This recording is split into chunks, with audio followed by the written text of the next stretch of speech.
How's it going? Good evening, everyone. Thank you so much for joining me once again on a Trad Queen Story Hour. Tonight's guest is Kenny Zhu, the inestimable reporter of all kinds of things. He wrote a book about race, and he wrote about the Asian life experience, and now he's writing about a book about wokeness in modern American education. Kenny, how have you been? I've been great. Thank you so much for having me. Appreciate being on. Awesome. Happy to have you. So tell us a little bit about this book and when it's going to be out. School of Woke is the new book. Uh, and in case you haven't been following what's going on with education, you've been living under a rock. Basically, we are now teaching our young minority children that America is a racist country towards them. And what my book investigates is the consequences of that. What are the consequences of black children when you teach them that this is not a land of opportunity, that Americans hate you, that white people hate you, to see race? Now the new tech on the education system is to get people to see race. No longer is it let's be colorblind, let's treat people according to their values. Now it's you have to see race, and you explicitly have to believe that white people are privileged, people of color, especially black people, are oppressed. And my book goes down these holes.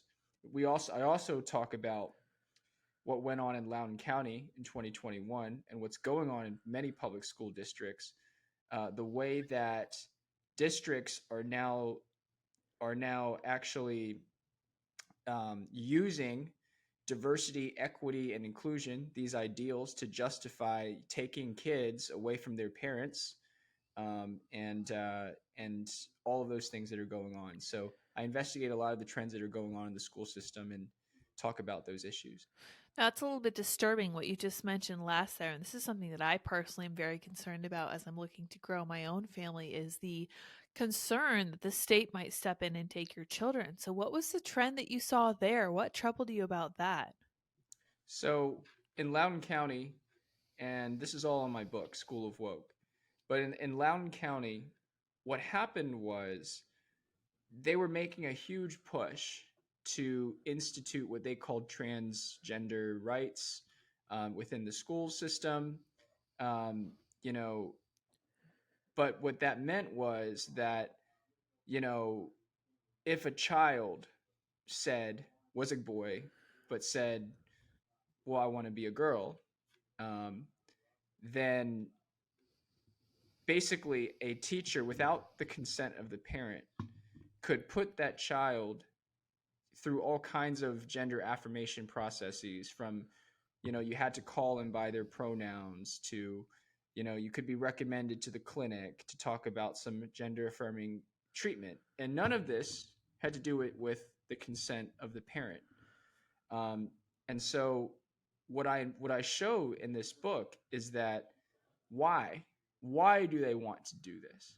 Is it just for a political agenda? Well, yes, but also there's a lot of administrators that really believe that their job is to walk with the student every facet of their life, that their job is to build a relationship with the student that can supersede even the parent's relationship with the student. And they're using this whole transgender movement to basically take control of the student's life, from mental health to counseling to anti-bullying to anti-harassment to gender changes to racial division. And the purpose eventually will be to turn a child into a ward of the state. Interesting. And so that is what this book is really, the dark path that this book is going down. And unfortunately, it's all based in evidence. That is incredibly concerning, and I don't like to hear that, but it sounds like one of those things that we don't really want to hear, but that's super important. So, thank you for doing this work. I'm going to ask you early. Usually, I wait until later in the show, but I feel like today's conversation is going to require a little white pill right at the beginning. So, did you see any positive signs as you were looking at this? Anything from the right where they were kind of waking up to this? Oh, yeah. So, yeah, I have. I've seen parents start to step up. I've seen actually a lot of good-hearted teachers step up. Part of what I did for my book was I got interviews with teachers. Many were very reluctant to speak. But as you know, I don't do anonymous sources. So it was very hard for me to get people that were actually willing to speak out and put their name to it. But I was able to get a few teachers to actually speak out and talk about what they're actually seeing in the classroom, and talk about the way that the, the, the, the administrators are trying to make them conform to their ideology. But because teachers have begun to speak out, because parents have begun to speak out, you get things like um, superintendents coming under scrutiny.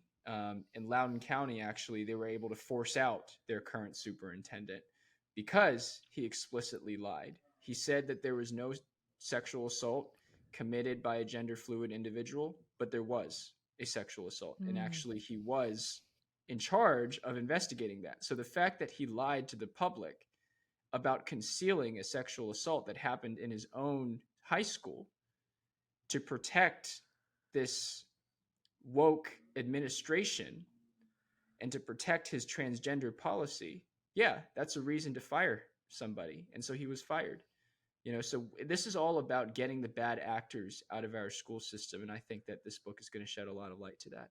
Okay, well, that sounds great to hear. Now, do you talk at all about how the Biden administration designated some of these parents as potential terrorist actors when they were going to these school board meetings, especially in Loudoun County? Absolutely. And that's a focus of the chapter of my book.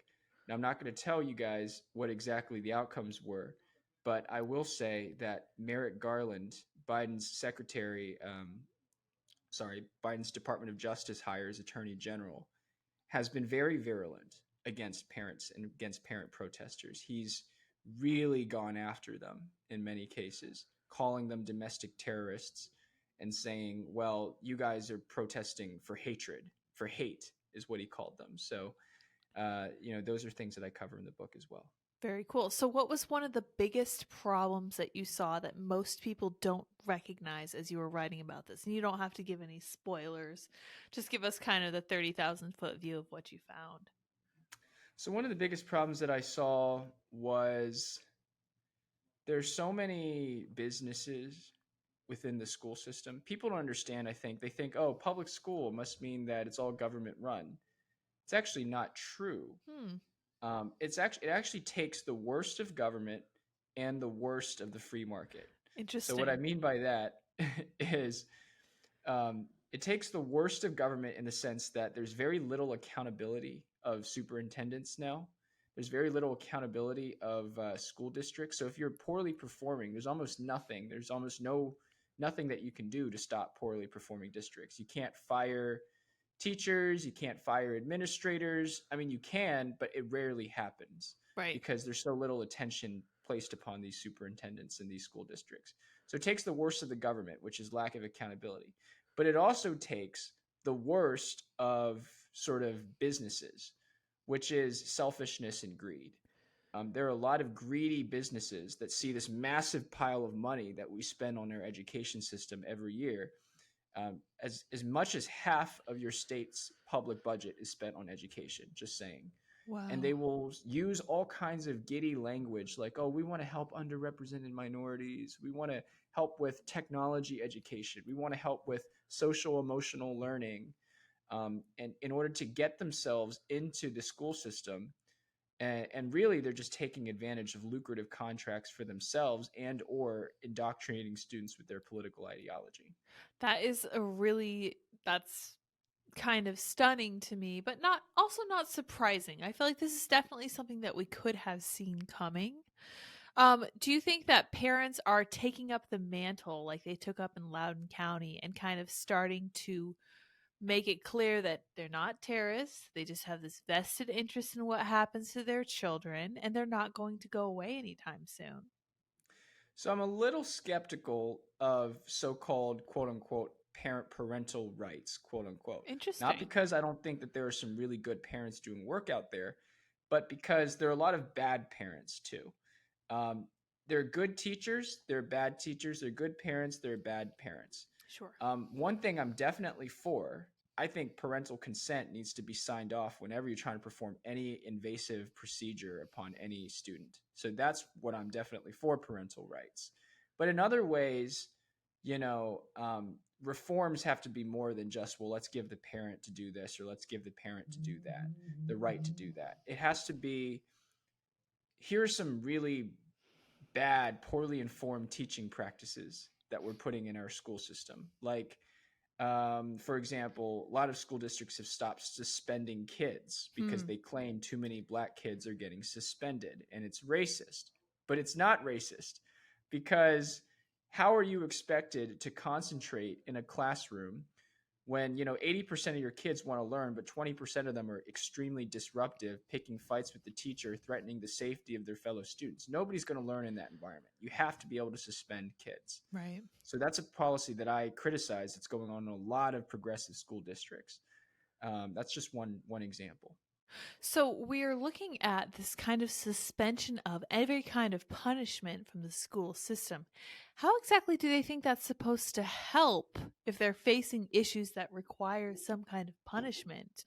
Is there actually any kind of logic behind that, or are they just trying to So they virtue signal? so they basically say that um, in one county that I investigate, Santa Barbara County, actually, they basically say that, well, when you suspend a kid, you're taking them out of school and you can't learn, and so you're not helping this kid. But what they don't understand is that this kid isn't learning anyway. Putting him in school, he's just being a disruptive presence on others. Some of these kids, are going up to like 12-year-old girls and asking them to perform heinous acts with them, you know? Right. And so, do you want this kid in school? Do you think that this kid is really going to learn? You have a you have a rosy view of human nature. There are some children out there that are very corrupted. And I'm not saying they can't learn eventually, but they have to be taught the consequences of their own actions. You ask any reasonable principal who is taught in a poor school for most of his life, and I've talked to many principals. They will all come to the same conclusion and tell you the same thing. You have to be able to suspend kids. That's how you keep order. That's how other students know that you have the power to throw them out of school. If you Hmm. never exercise that power, then you don't have that power.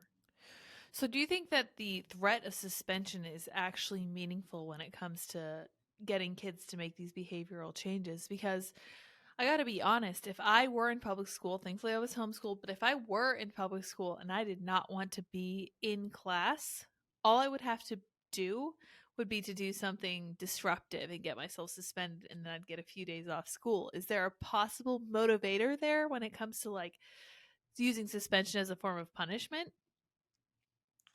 Yeah, Um, well, here's the thing. A lot of kids, they like school. I mean, even kids who get suspended, they like to be in school because that's where their social life is. Hmm. So being in school is a good thing, and those suspended kids will eventually get tired of it too. Now, if a kid really shouldn't be in school at all, he should be expelled, you know.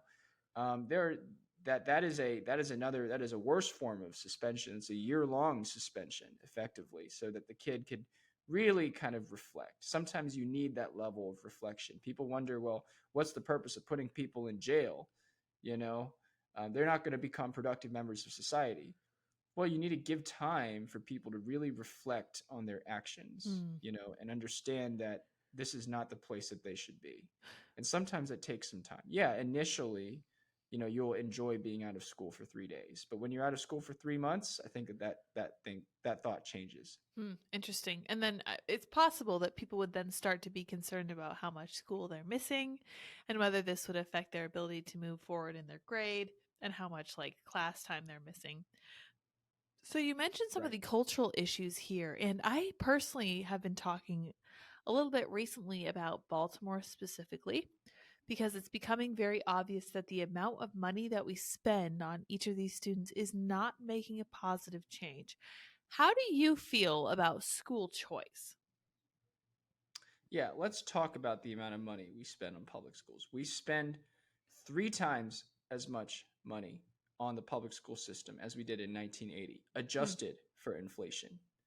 We are our scores, our math and reading scores, have remained exactly the same. So our ROI on spending 3 times as much money is zero. Yeah. Zero. So when you talk about Baltimore schools, they spend about 21,000 per pupil per year. Where's that money going? And Teachers union, what maybe? I found out in School of Woke, I don't specifically talk about Baltimore, but I talk about a lot of school districts that are pretty similar.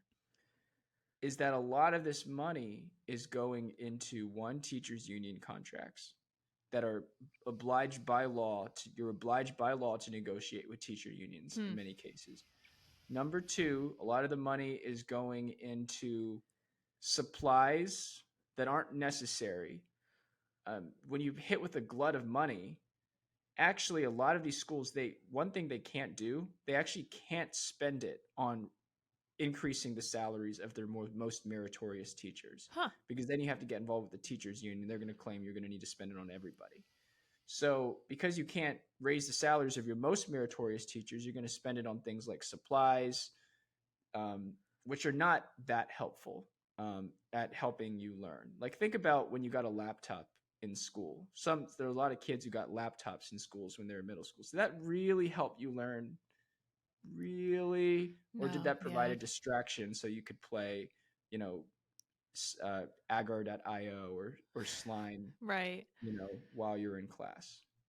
Yeah, that's a great point. And that is kind of concerning. And I think that the teachers' unions are really undercutting the meritocracy that we absolutely do need to see in our schools. Like, we need teachers to be absolutely the most competitive possible. And when we start to look at the teachers' unions and the level of insane corruption and the fact that the fact that these schools are required by law to negotiate with them just blows my mind because it looks to me, and it may feel the same way to you after writing this book, that it seems like once you're in this system, there is no actual way for you to succeed because your teachers are not incentivized to care about what happens to you. They're not incentivized to care about how you do on your tests.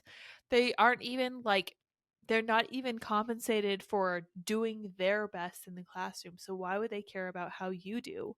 So that to me strikes me as a huge problem. What do you think about did you look at all at the way that teachers are educated and some of the issues within the education system there that itself? Yeah. So in education schools today, which are the primary way that public school teachers get accredited and become teachers, you encounter the new theory, the most fashionable theory of learning now is Paulo Freire. Who is Paulo Freire? Basically, he's a Brazilian communist educator, Hmm. and he wrote a best-selling book called Pedagogy of the Oppressed, where he claimed that you can inspire a child to want to learn by teaching him his position on the privileged oppressed scale, Hmm. basically. And he claimed to have done it with these British campesinos, which are like peasant class people. And maybe he did. He was very determined to get the result that he wanted. Right. But what results have shown, and what I cite in my book, is that whatever he did doesn't scale. Interesting. Doesn't scale to the school system. You can't just inspire somebody to learn by teaching them how oppressed they are, and then suddenly they want to learn to become literate. It doesn't work that way. You have to teach phonics instruction. And a lot of educators today are not teaching phonics. They are teaching a thing called whole word learning, where you look at for example, I look at your name, Lydia, and I'm not initially. Remember, in phonics instruction, you go you're looking at it Sound letter it by out. letter, and then that's how you make meaning, and that's actually the best way it translates into your brain. But they're teaching you to look at the entire word Lydia and forget about phonics. That's not the way you learn.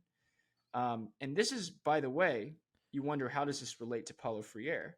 Well, whole word learning comes from the idea that a child needs to learn based on his or her real life. So in real life, people say words like kite and microphone. So a child is linking the word kite with an actual kite, and microphone with the actual microphone.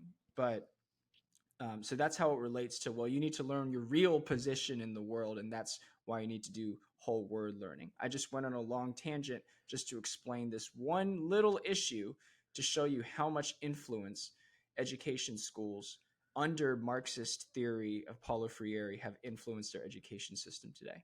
That's great, though, and I really appreciate that because I think that's essential to understanding what's going on today. Because to me, that sounds like the heart of the issue. That sounds like where the problem is coming from. Because if we're telling the people who are in charge of educating our children that they should be following a book written by an actual communist who's pushing these ideas of this victimhood oppression kind of hierarchy, that could be a source of a lot of our issues. Is that something that you found, or is there something else you could blame for that?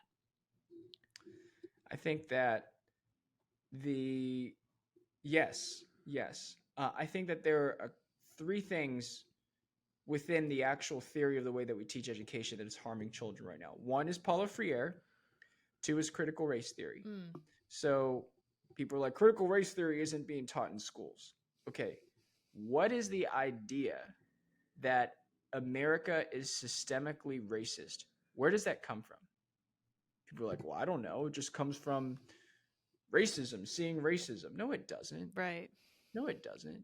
Even 99% of Americans would not consider themselves racist at all. You have to believe in a conspiratorial notion of racism. You have to believe that even people that aren't racist to you are actually racist. Where does that come from? It comes from critical race theory.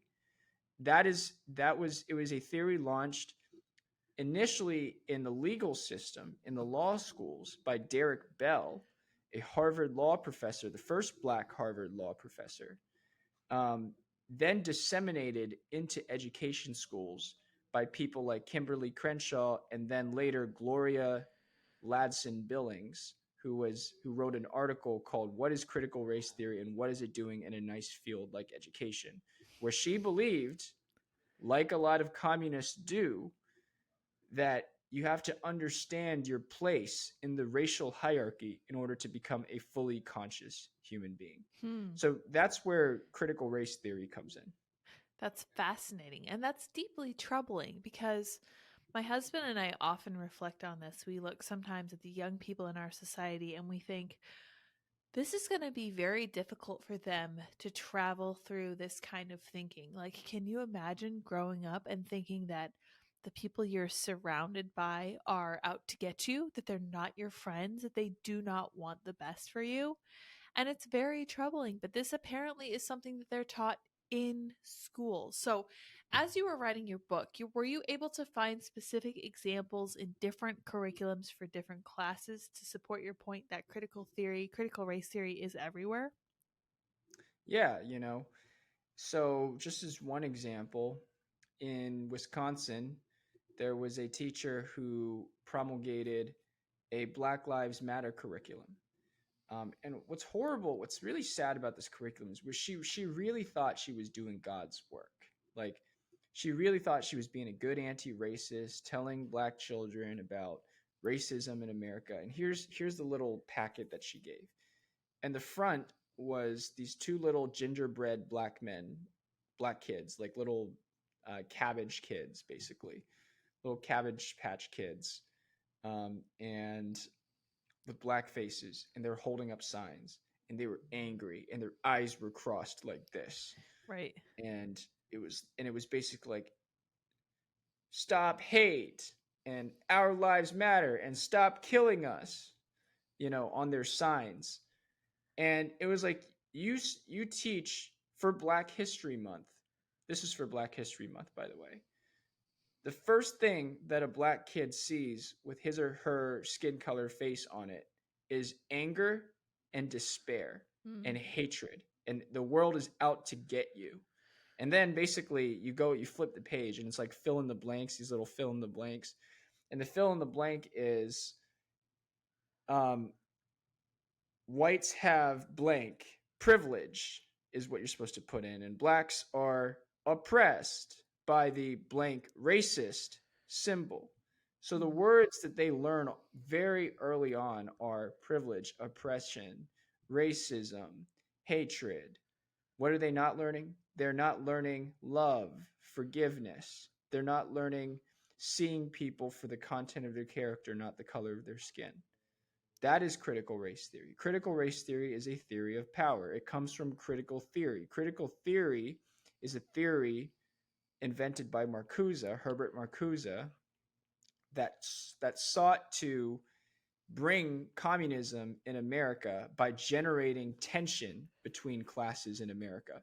And in America, we're not as likely to be tense on the lines of class, we're more likely to be tense on the lines of race. So critical race theory exploits that. That's critical race theory. That's what's in the Black Lives Matter curriculum.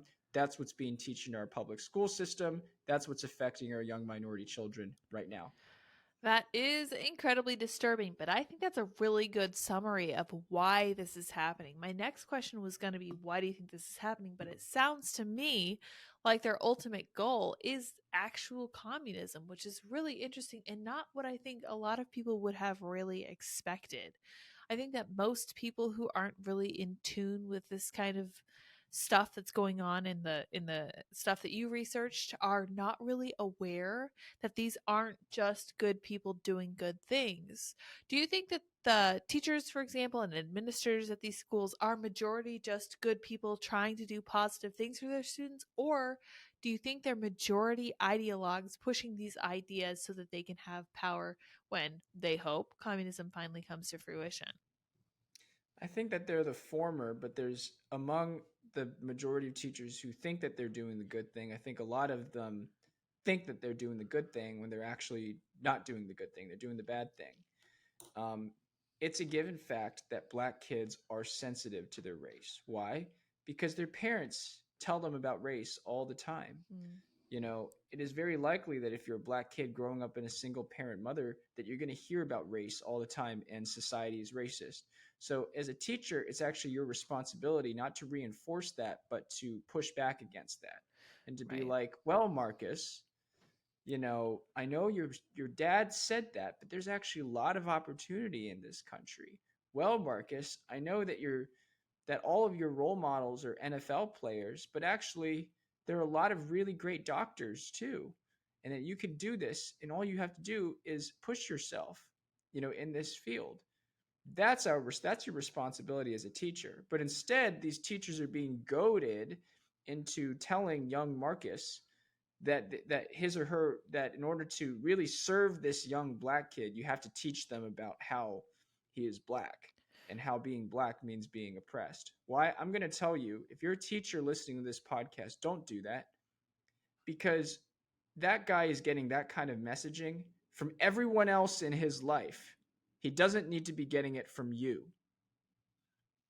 That's a great point. And I think that that's going to be hard for people to hear because it's very, very challenging for us to push back on this kind of stuff. It requires a great deal of bravery. Did you run into teachers who were actively being brave when it came to this stuff?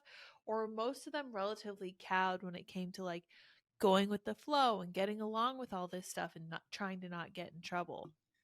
I think that every teacher who came to me to give me stuff for this book is brave, because you have to see the culture in some of these schools. In Loudoun County, if you called a child by the wrong pronoun, so you just honest mistake, forget like you being hateful or that, you called him a he once when, he says that she's a she or something like that.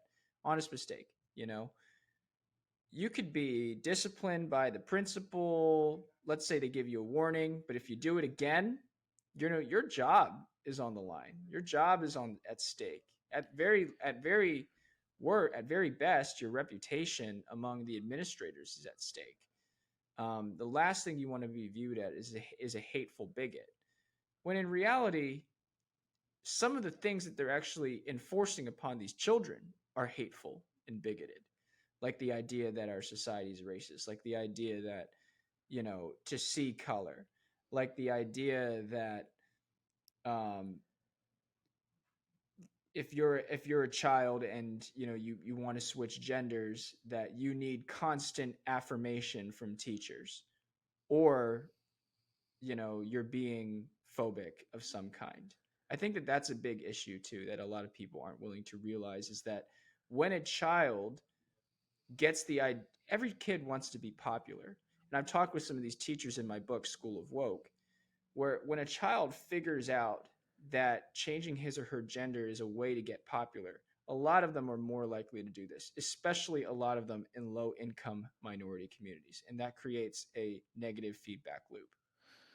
Hmm. That is a very interesting point. Now we're talking about critical race theory, but one of the things that you unpacked in your first book, An Inconvenient Minority, was that in spite of this bias in favor of some minorities, Asians have been fully left out of this dialogue.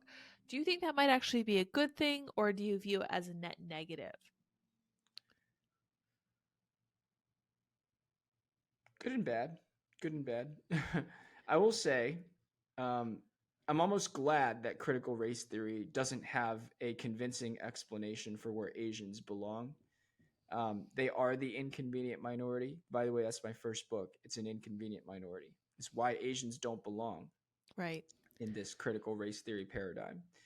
I'm glad that they don't have a sufficient explanation for us, because that means that it captures fewer of us. Right. But at the same time, the fact that CRT is allowed to exist in the system. And by the way, what is CRT? CRT is the idea that America is a racist country that splits people along the lines of privilege and oppress. That is what CRT is, okay? Right. That's what I mean. So the fact that CRT, the language of privilege and oppression as normal in America, is allowed to be taught in our public school system continues to bother me, Yeah. because things should not be taught in the public school system if they are false and if they are hurtful.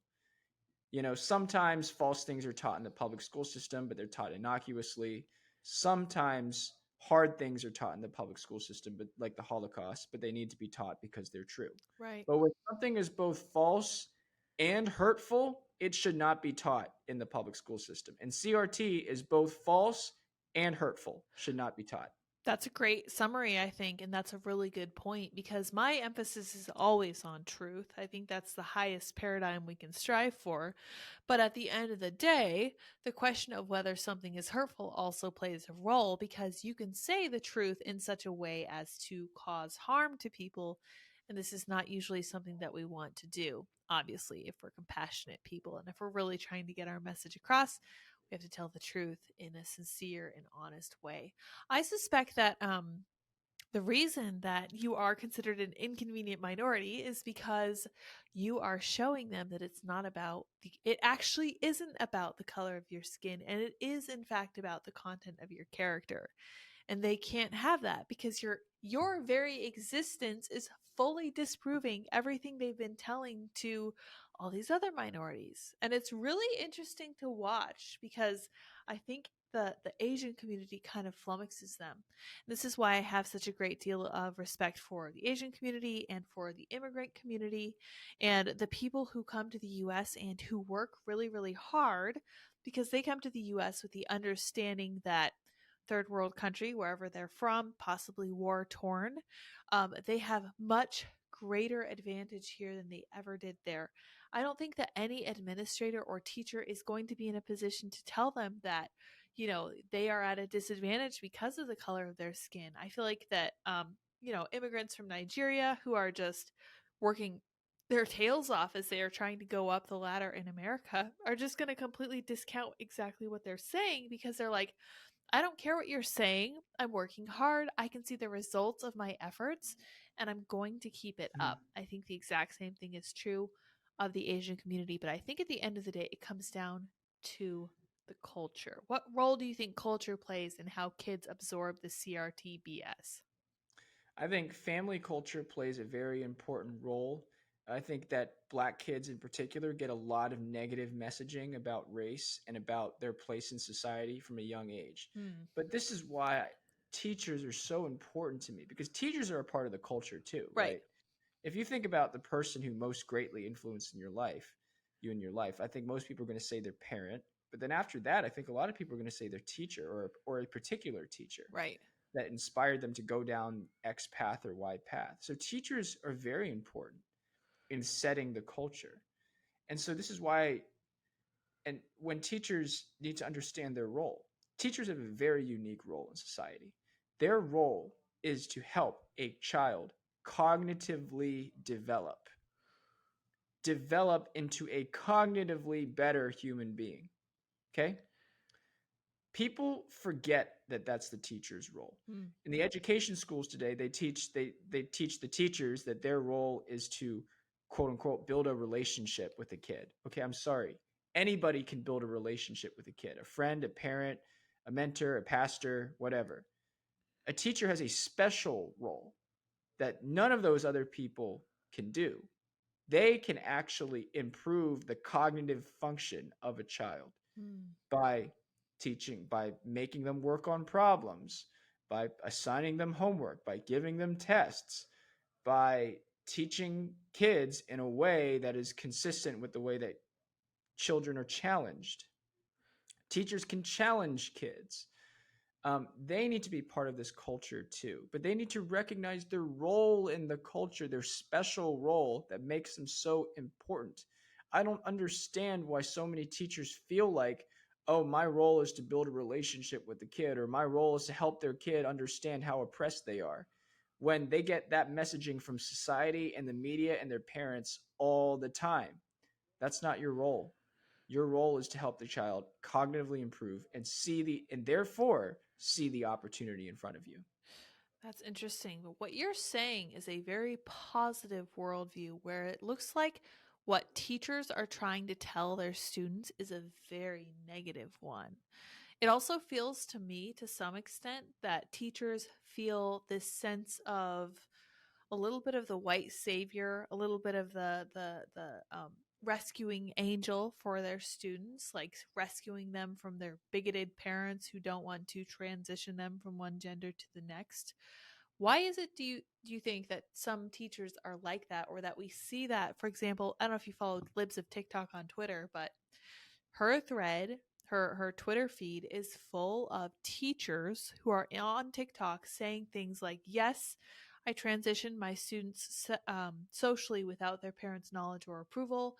We have this closet in my classroom where students can go and change into the clothing that they feel is appropriate for whatever they think their gender is. And no, I will never tell parents about this, and I don't care if I get fired over this. This is the most important thing." Do you think that education schools change people to believe that? Or do you think the kind of person who goes to education schools tends to be susceptible to that kind of savior mentality? Well, I talk in School of Woke, I go down a very controversial path, and I'm not going to reveal the whole path, but you do have to talk about queer theory. Hmm. You have to talk about what queer theory is and why it's so evangelical. Hmm. Evangelical. It is evangelical in the sense that it asks its adherents to spread its ideology onto other people. Why?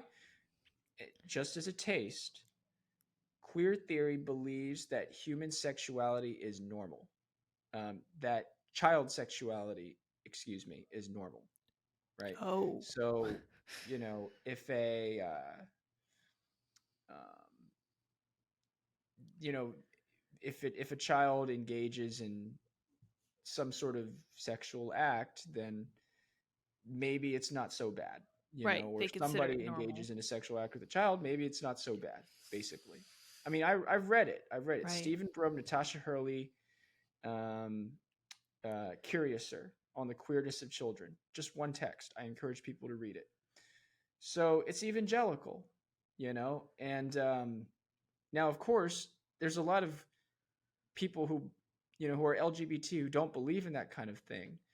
But when combined with all of the administrative pressure to affirm trans, um, then you get to the point where schools are hot boxes for this sort of thinking, where things that would normally not be tolerated or tolerated, where a teacher will see two two pairs of feet in a bathroom stall, and her first instinct is to go and cry to the principal about it or force them out of there.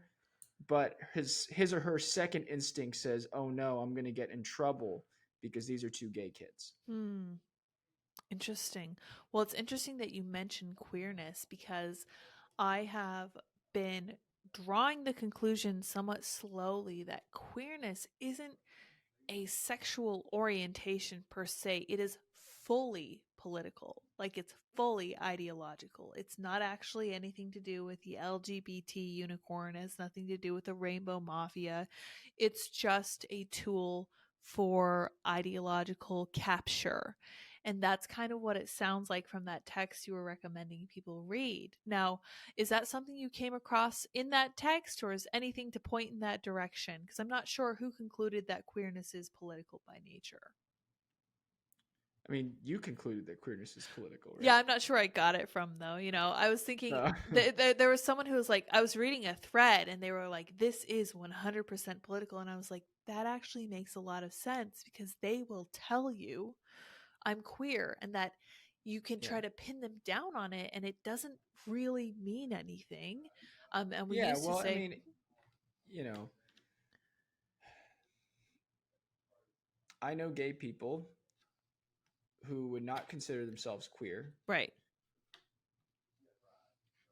And then I know people who would consider themselves straight but allies of queerness and everything like that. So I can see how you would see that queerness is a political thing. Um, it's more like a I feel like queer is more like a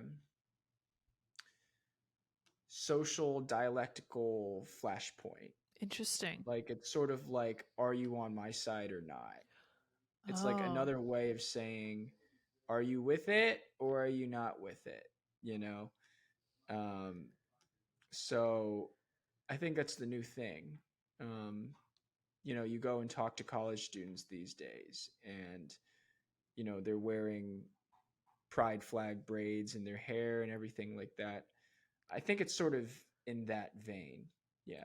interesting. Okay, so there could be a little bit of column A, a little bit of column B. It definitely does sound dialectic at least, and it does Mm. sound almost like a purity test or like a way to gauge how serious someone is about this. I think that if you were to talk to a lot of college students, modern college students, you would find a lot of them who identify as queer, which at first made me think that it's possible this is just the term people use who are straight, cisgender, normal, according to actual cultural standards, according to the Judeo Christian principles that America was founded on. What is considered normal is someone who's attracted to the opposite gender, someone who's able to reproduce and have kids and wants to do that. But when we look at queerness, to me, it just looks like, oh, this is a marker that I'm interested in this community. And like you said, I want to be an ally. So that's very interesting. Queerness seems like something different. Um, Yeah. And yeah, every theory that catches on always has like a kernel of truth in it. And so, like, critical race theory's kernel of truth is America's history of racism against blacks. Like, yeah, we've had a history of racism against blacks, and maybe we should do something about it. Here's the problem: we've done a lot of things, we've tried a lot of things that haven't worked. right. But queer theory, what's the kernel of truth? Maybe the kernel of truth is, well, marriage, as in the nuclear family orientation of marriage, hasn't really worked out the way that we were hoping to. There's a lot of divorce going on. Mm, There's a lot of issues that we thought the nuclear family would save, but it hasn't really saved. But now people have reacted in this way where they're like, let's abandon that project altogether. Let's form a new theory of sexuality. But then this theory of sexuality really gets dicey when it starts getting in the realm of children. right. Well, it strikes me as much from the left does as a huge overreach. So it seems that if they are operating in good faith, which I think sometimes they are, sometimes they aren't, their responses, their reactions, and their kind of conclusions are way, way over the top, way overblown, and ridiculously disproportionate in response to what they're trying to fix. And that, as we look at this, as you talk to us about what these teachers are taught about, victimhood and oppression and how they're supposed to spin that, starts to feel more and more like that's very much intentional, which is deeply troubling. Do you think that there is kind of an overarching kind of conspiracy? And if so, what do you think its end goal is? Conspiracy by whom? So that would be my other question, would be who wants the end result? And I guess you could work Hmm. that backward from the end result. So it looks to me So like they yeah, go ahead. yeah, I mean, I identify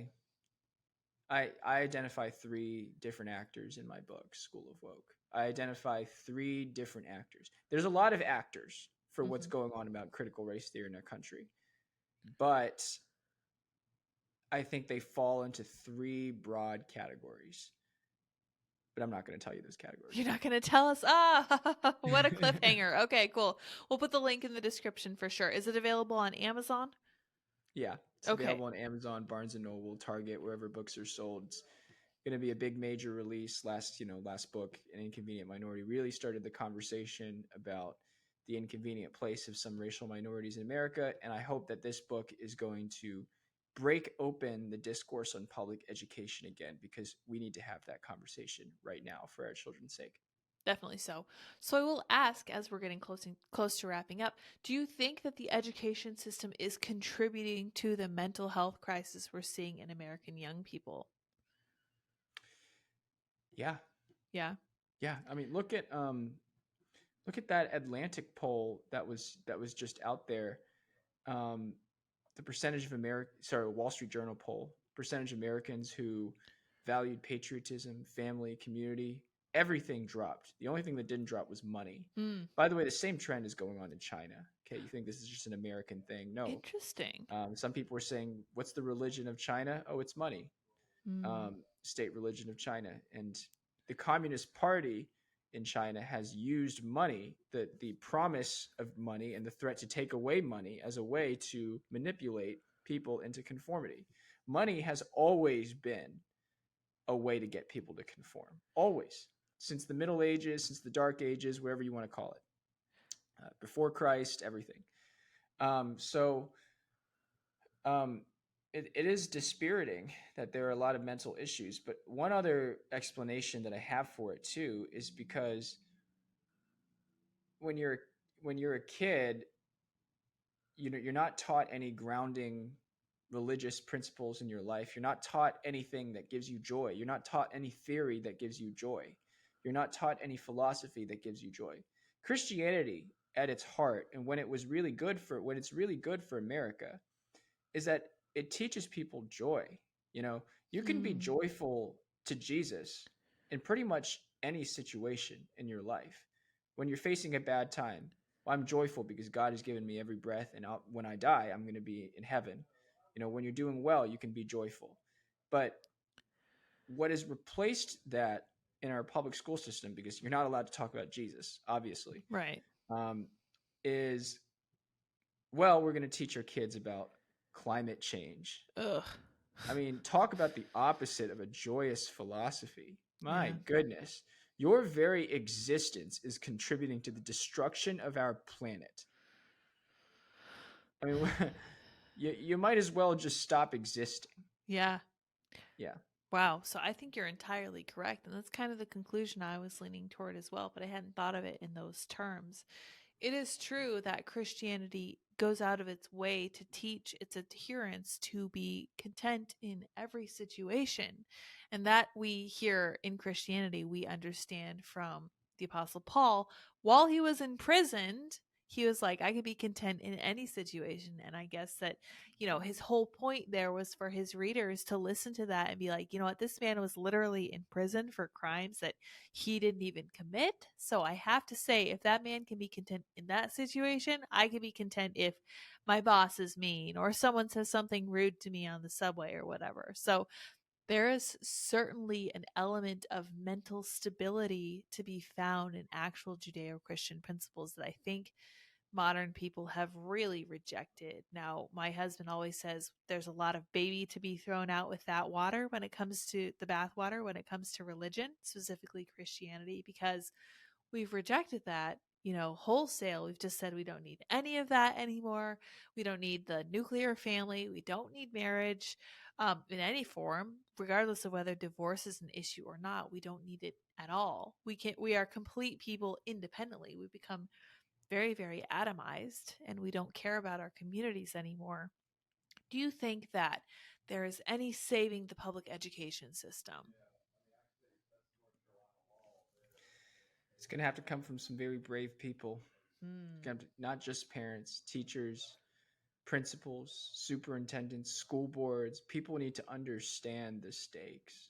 I think when people see the rising depression and anxiety in students, and they form that link between what's actually being taught, racism, climate change, you should hate your own body and want to be in a different gender. Right. By the way, no religion allowed. Nothing that actually gives any hope. Right. I think that Exactly. it's like, for me, it's like people are like, what's causing the mental health crisis in our kids? I was like, that has the most obvious answer. For me, Right. it's so obvious. You're replacing teaching everything good with teaching everything bad. That's why. It's pretty simple, right? Trust me, I just went through it. I went through the public education system while it was turning into this. I can tell you what, in middle school, I was taught to fear Republicans and America and hate America because of pollution and climate change. I just Wow. remember watching documentaries where everything was about climate change and how polar bears were drowning. I just remember all of this stuff.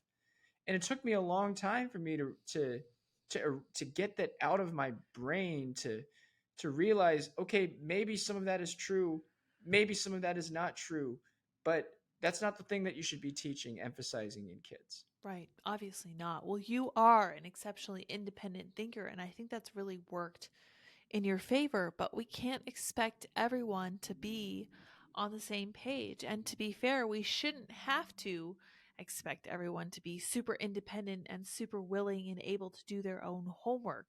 I mean, it would be nice to hold everyone to that standard, but to be realistic, not everyone is in a position where they can stop and say, okay, maybe they were lying to me. I spend a lot of my time thinking and talking about how feminism has negatively affected females who are my age, because that's my personal demographic. And it's been interesting to consider that many, many, many women are misled and they never stop to say, what if that's not true? Because no one's ever taught them that they need to challenge what they're told. And I'm concerned that um, the current way we treat public education is just teaching people to conform, to not question anything. In fact, if you do question anything, you're going to get in trouble. You could be branded a bigot, you could be expelled or suspended or worse, possibly even removed from your parents' care if you're asking the wrong questions or saying the wrong things. I see no way that this benefits our country. So I personally tend to think that school choice is a huge issue that we should all be fighting for. As Mm. someone who is homeschooled, I see the value there. What's something positive we could leave people with today, Kenny? What's something positive? I know Well, I it's guess tough. what's positive is that um, genuine reform is happening. Um, whether it's in school choice, um, or whether it's in people just starting to realize, Gen Z starting to realize, become even more questioners. Because, before it was, well, you got to question things, but you got to question all the traditional stuff like Mm-hmm. Christianity, traditional values, family. But now, now that the left has become so entrenched in the public school system, the questioners are coming from the right. Now the questioners are being like, well, I don't really think that gender is, I don't really think that there are 54 different genders. Even a child understands that. Even a kid understands that. But then you just have to start getting into the real questions, which is, are women more emotional than men? Those are some heavy questions, and I understand why people might be intimidated by asking them, but we don't Hmm. make progress as a society unless we have people who are brave enough to, for example, say the earth revolves around the sun instead of vice versa, and some of these other really controversial takes that people held and weren't afraid to speak about. So I am very glad that currently there do appear to be people who are kind of taking that tack, who are pushing back against this, who think it's really important to actually defend the truth and seek the truth out. Kenny, thank you so much for joining me this afternoon. Where can people find you on the internet? Yeah, so you can follow me on Twitter at Kenny M Shu, Kenny M X U, like an X-ray. Follow me on Twitter there. That's how Lydia and I we keep up with each other in many ways. So you can keep up with me there too. Very cool. Post a lot of things, and then buy my book, School of Woke. It's coming out on August 1st. Cool. But pre-order a copy today, and you're going to hear all about this issue that I think is only going to get hotter over the next 20 years. We Certainly. really desperately need to fix our education system. Definitely the case. If we hope to have a future as a country, I think it's fair to say one of our top priorities needs to be figuring out what's going wrong in education and how we can fix it. So, also, if people want to learn a little bit more about how you think and write, they can check out Inconvenient Minority, which is already out anywhere fine books are sold. I'm assuming Amazon, Target, Barnes and Noble, etc. And then, is there any organization that is actively working with teachers and parents to kind of try to promote the idea of bravery in the public education system? Well, that's such a great question. Yes, in fact, I'm the head of one. It's called Nice. Color Us United, colorusunited.org. We fight for a race blind America. If you believe that America is not a racist country, if you believe that teaching people about division is harming people more than it's helping, if you want an organization to stand up to woke culture, go into the school boards that you don't want to go to, because who the heck wants to go to a school board meeting? Not you, not me, but Right, somebody's got to do it. Then right. support us, colorusunited.org. We're the one who's actually taking on the woke corporations, reading their materials, exposing them, persuading their leaders, raising activists, attending school board meetings, and winning in this fight. That's fantastic. Before we go, do you want to give people a quick summary of what Color Us United does? Do you guys put together events? Do you organize? Do you put on speeches? Yeah, we're in the business of helping people who have been unfairly victimized by woke culture. So um, right now, our campaign right now is targeting the University of North Carolina, their medical system, Oh, where they are, of course, teaching doctors to treat patients preferentially based on race, and to teach doctors that and to practice racial preferences in admission of doctors. Okay, this is bad for minority doctors, because that means that people are going to start assuming that you're worse because you're a black doctor, and that should not be the case. Everyone should be held to the same standard. So we've been organizing a petition campaign fighting wokeness in the University of North Carolina health system. If you live in North Carolina, I highly suggest you join in on this campaign. Sign our petition at colorusunited.org, just like thousands of your constituents, including probably some of your neighbors, have already done. that is fantastic. That sounds like a wonderful project. Just my last anecdote before I wrap it here will be to say that I took care of a patient who told me that he would not trust a minority doctor. And that made me so sad. He said, they get affirmative action. I don't believe they're held to the same standard as other doctors are. That kind of was soul crushing because I said there are so many fantastic Asian students, for example, and it should be the case that everyone's held to the exact same standard so that they know that they have achieved where they are in life by their own merit and so that they can give the best possible outcome to their very, very vulnerable patients. So I'm so proud of you guys for doing that. That's wonderful news. Thank you again for joining us, Kenny. Wonderful time chatting with you. To my audience as well, thank you so much for joining us this evening. We will be back tomorrow with more wonderful conversation. Until next time, bye, guys.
how's it going?